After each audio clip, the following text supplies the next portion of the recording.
Hi, and welcome to Across the Desk with Kit Fairchild. This week's episode is about another state question I talk about, State Question 804. Now, it hasn't really made the rounds because it's being tied up in the Supreme Court, but that's what our show is this week, and we're going to talk a lot more about it.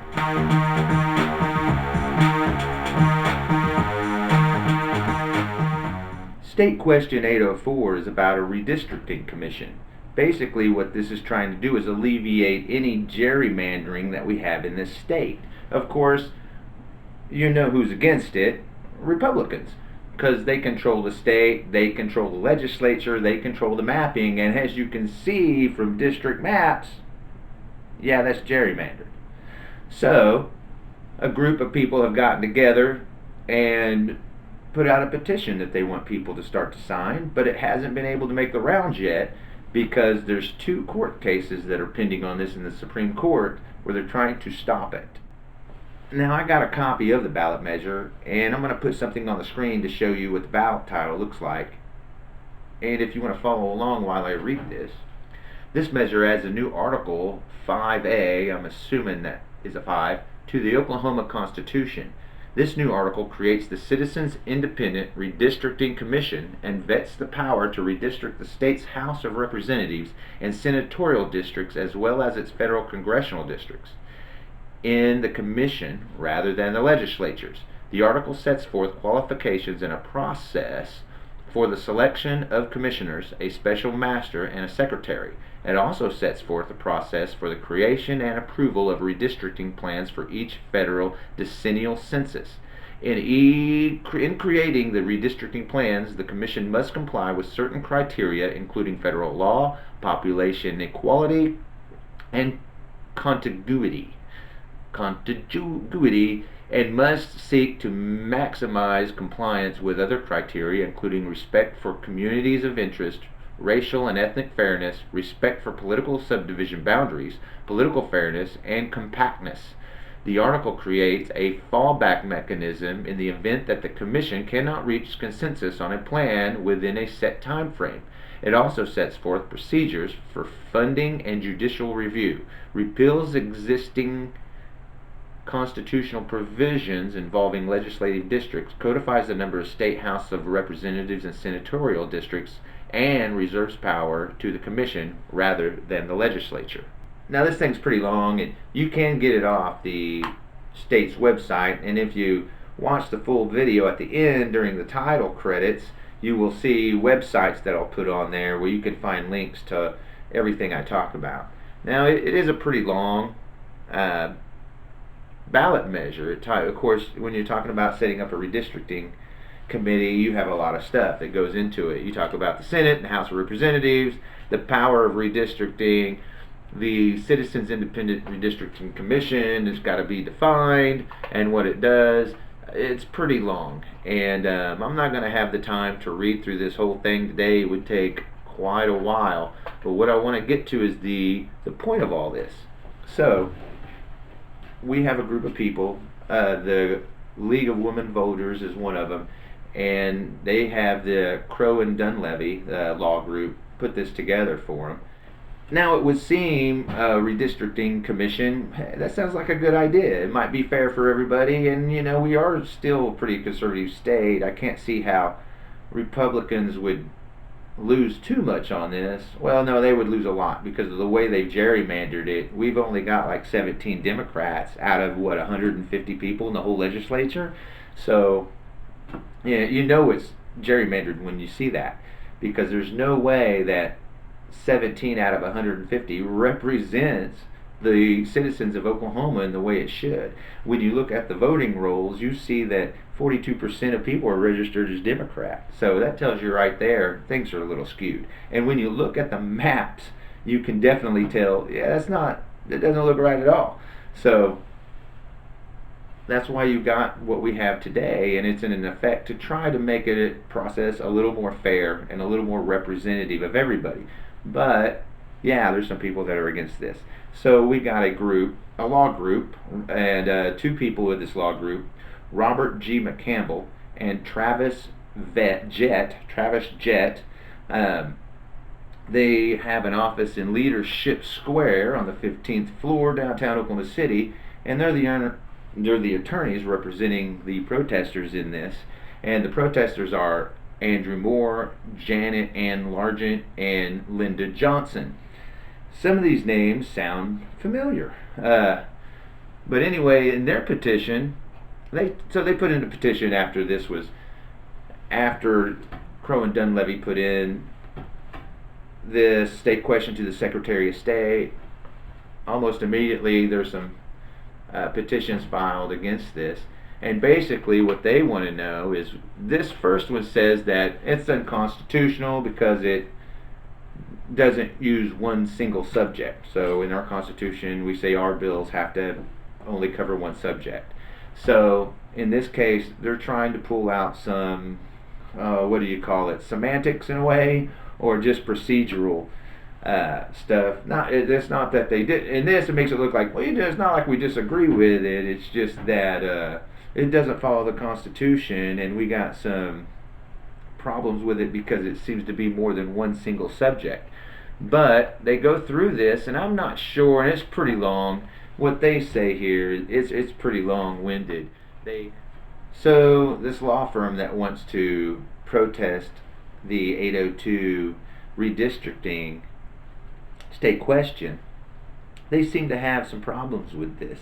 They seem to think it's unconstitutional because it doesn't fit the single subject rule, and they're kind of pulling at straws to get that, because one, they say, hey, it's not constitutional because it doesn't meet the single subject rule, which is kind of baloney. I think it does. They set out a great path on how to do this, and their other biggest problem is they filed another complaint saying, hey, we don't think the gist is right, and it's misleading and it's fraudulent because it doesn't tell people that we're going to take the power away from the legislature and put it in a redistrict commission, but it actually does that.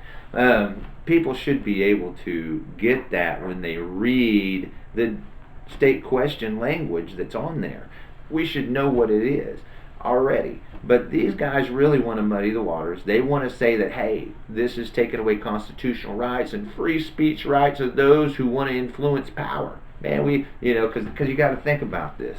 These guys, what they want, that's what they're after. They're after the power. They don't really care about democracy or the republic. They really don't care about that. They care about the republic as far as it is representative of the people they want it to represent.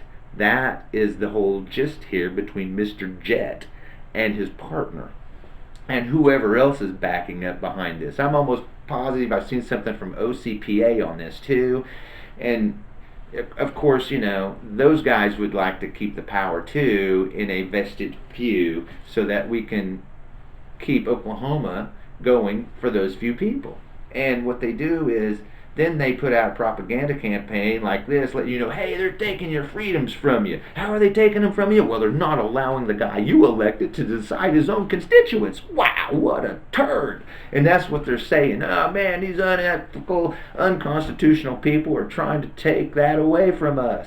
And really, that's not really what's going on, is it? What we're trying to do is actually set up an independent commission that isn't influenced by votes, isn't influenced by, hey, if I draw this district this way, I might be able to win again and easily. So, there's a problem there with these guys, and you can see it. You can see the fear in them when I read through this, and I hope you do too. Go to the website, read through this crazy thing that these protest guys put in there, because what Crow and Dunleavy did, well, they line it right out. It's several pages, it's really long, and that's what these guys, I'm almost positive, the guys who were protesting this, that's what they're counting on. They're counting on the citizens of Oklahoma to be lazy, just read the first lines of what's going to be on the ballot, and not read the rest of it and see what it actually does. And that's what they're counting on. They're counting on that so they can pull one over on everybody else, because they're not really in it for the citizens of Oklahoma. They're in it for themselves and their buddies and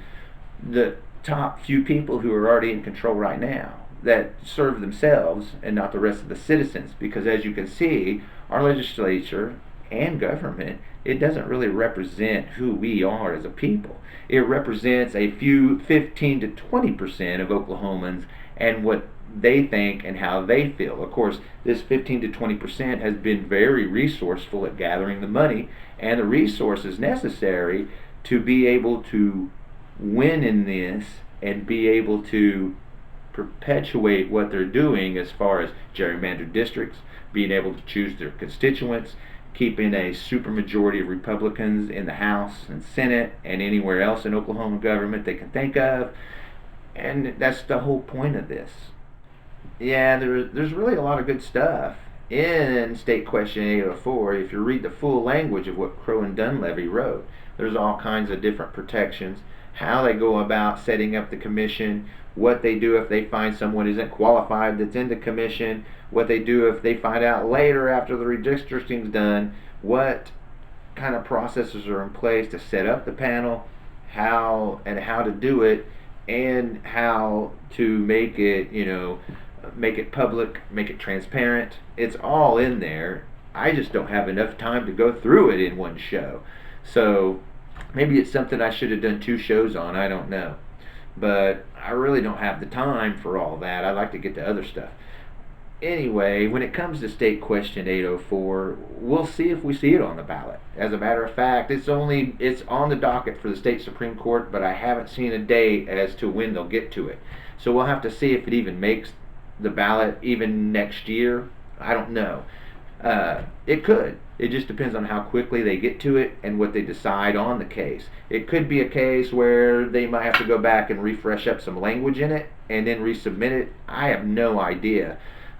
This case really hasn't gone forward yet. They've just put it in. So there's nothing on the docket for it, the state Supreme Court. I haven't seen from anything I've looked at, but I expect maybe in the next month or 2 we will start seeing something.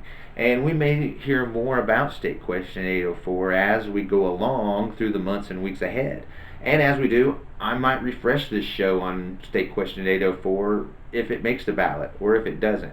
I think it's a real interesting state question, and it's something I would be for. If I saw it on the ballot, I would probably vote yes to it. I think that's the way we need to go. I think getting a commission in there that will set districts that represent or at least look like the people they live there, I think that's a good thing.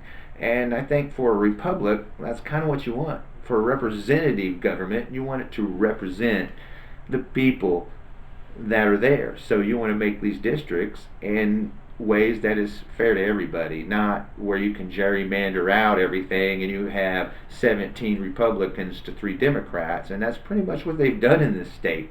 And that's why you see the lopsidedness in the Senate and the legislature when it comes to how many Republicans and Democrats we have. And then you look at the demographics of Oklahoma and look at the percentages of Republicans and Democrats, and then you look at our legislature and go, how come that's so screwed up? Why doesn't that reflect more of the citizenry of Oklahoma? Because of gerrymandering. And you have these groups, like this law group, like other conservative groups, PACs, dark money groups, well, they want to keep the power. And so they're going to do whatever they can to make sure that they weaken our republic in ways that keep them in power and wealth. And that's exactly what this whole fight, this whole political theater that we're seeing on 804 is about right now. I really do hope to come back to this one in a later episode, and I'll link it to this. This is Across the Desk with Kit Fairchild.